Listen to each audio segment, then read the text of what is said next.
국산화율이 높아졌습니다. 항공전자가 거의 다 우리가 국산화를 이루었기 때문에 엔진 레이더 같은 걸 업그레이드 할 수 있고, KF-21을 호위하는 스텔스 무인 편대기, 요거는 현재 미국에 있는 제작사가 대한항공에 연락을 해서 이게 협력을 할 가능성이 있습니다. 무인 전투기 수요가 미국에 굉장히 많이 있어요. 요거 대한민국의 그런 기업에 대한 경쟁력을 미국에서 인정해줬다, 그렇게 볼 수도 있겠네요.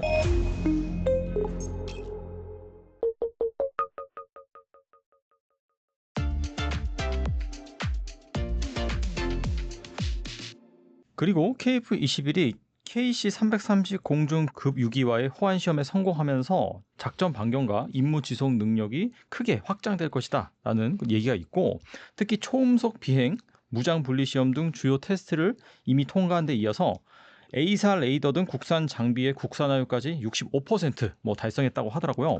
이런 성과가 이 KF-21 수출 경쟁력 강화에 긍정적인 영향을 미친다고 볼 수 있을까요?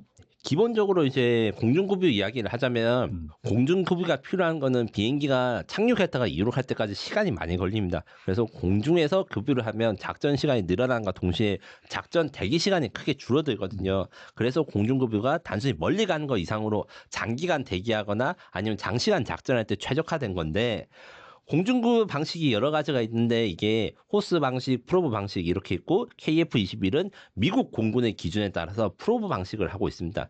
다만 이제 FA-50 같은 경우에는 이 미국 해군의 그 호스 앤 드로그란 방식을 사용하고 있어 이게 호환이 잘 안 돼요. 그렇기 때문에 이제 아마 제 생각에는 FA-50도 이제 미국 그 FA-50이나 KF-21이 앞으로는 다양한 공중급유 방식을 채용할 수 있도록 개량될 것으로 보이고, 한 가지 제가 이제 좀 아이디어식으로 좀 제안 드리고 있던 게 뭐가 있냐면, 우리 경쟁자라 할 수 있는 라팔 전투기 같은 경우에는 공중급유기가 없어도 공중급유가 됩니다. 이게 무슨 말이냐고 하면, 네네. 버디 투 버디라는 형식이 있어요. 공중급유기는 다들 한번 보셨겠지만 여객기거든요. 국제선 여객기라 할 수 있는 A330 우리나라 아니면 보잉 767 이런 걸 쓰는데, 네. 여기 가격이 좀 비싸고 안 가지고 있는 나라가 꽤 많아요. 미국 해군에서 처음 발명된 방법이 뭐냐면 전투기끼리 연료를 주고받는 거예요. 그래서 KF-21이 연료 탱크를 장착한 다음에 다른 KF-21에 연료를 공급할 수 있는 기능이 지금 미국의 슈퍼오넥, 그 다음에 프랑스의 라파렌 이게 구현이 됐거든요.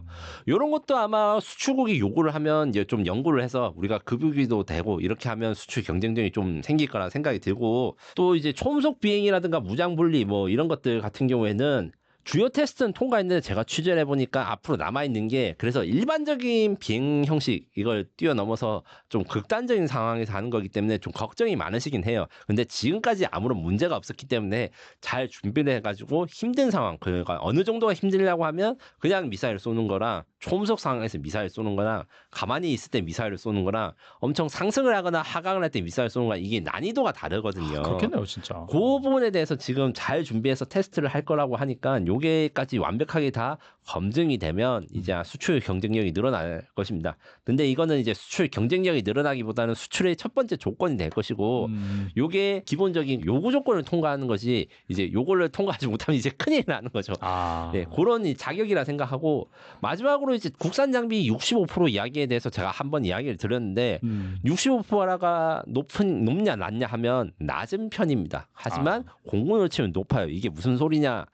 K2 전차, K9 자주포 이런 것들의 국산화율을 80%가 넘습니다.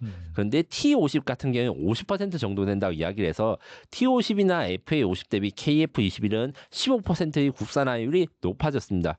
그런데 이게 국산화율이 기준이 금액 기준이거든요. 부품 개수 이런 게 아니고, KF21 한 대를 팔았을 때 국내 업체한테 얼마가 가느냐 했을 때 65%의 금액이 국내 업체에 가기 때문에 국산화율이 65%다.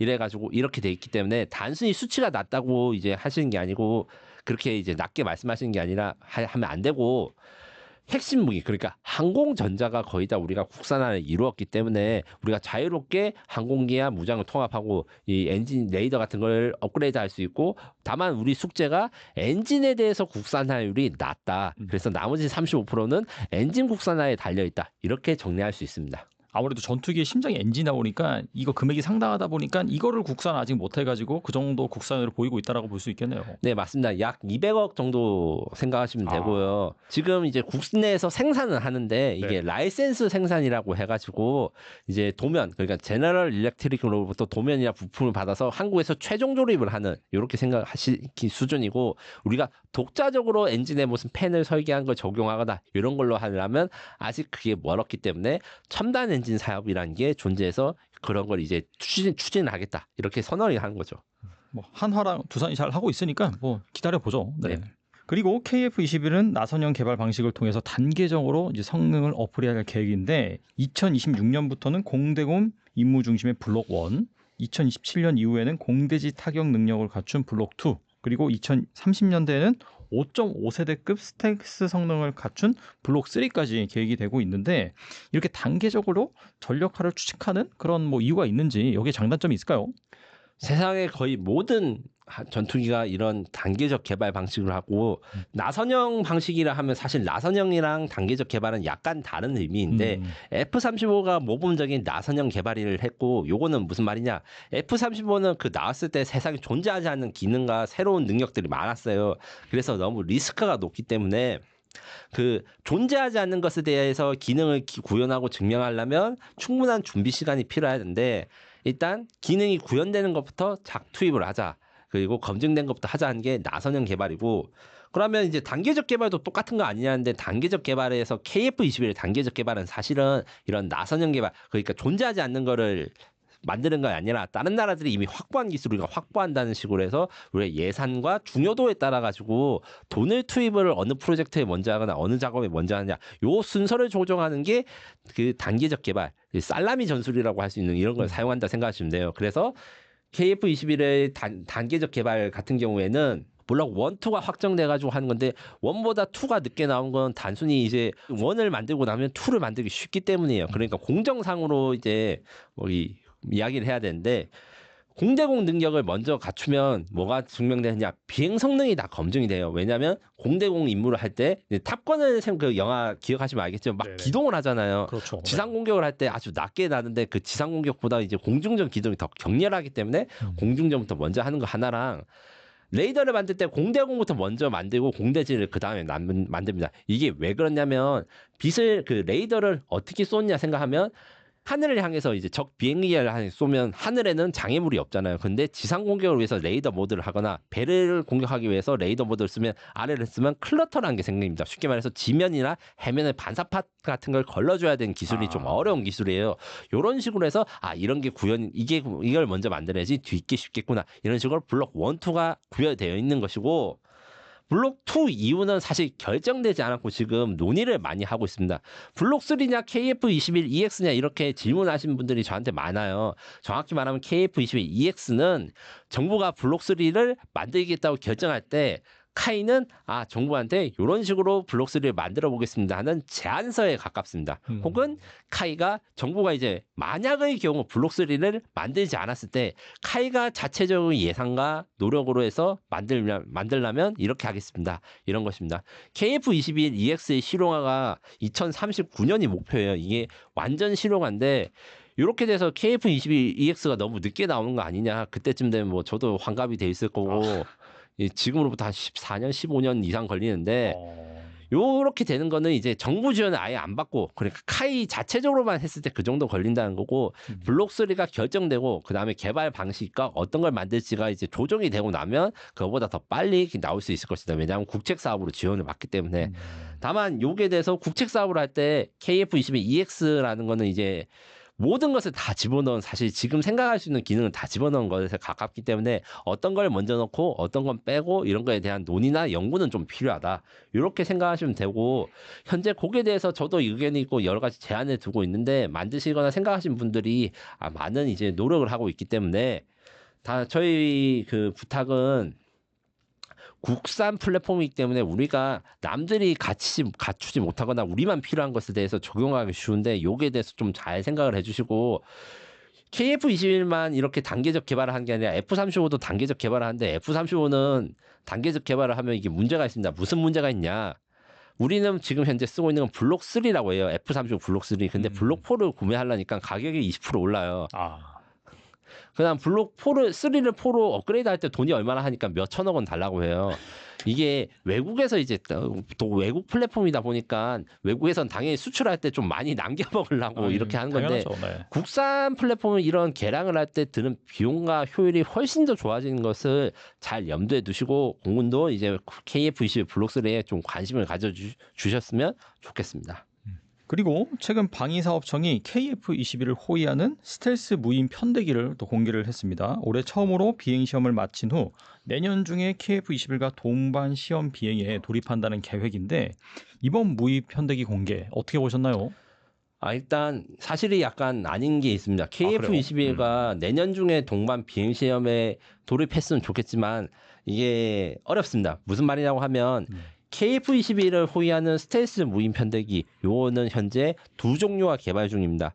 첫 번째로 말씀하신 어떤 대한항공이 제작하는 로어스라고 하는 무인 편대기인데 요 같은 경우에는 올해 말 초도 비행을 하고 2027년까지 KT-1 훈련기와 같이 비행을 합니다.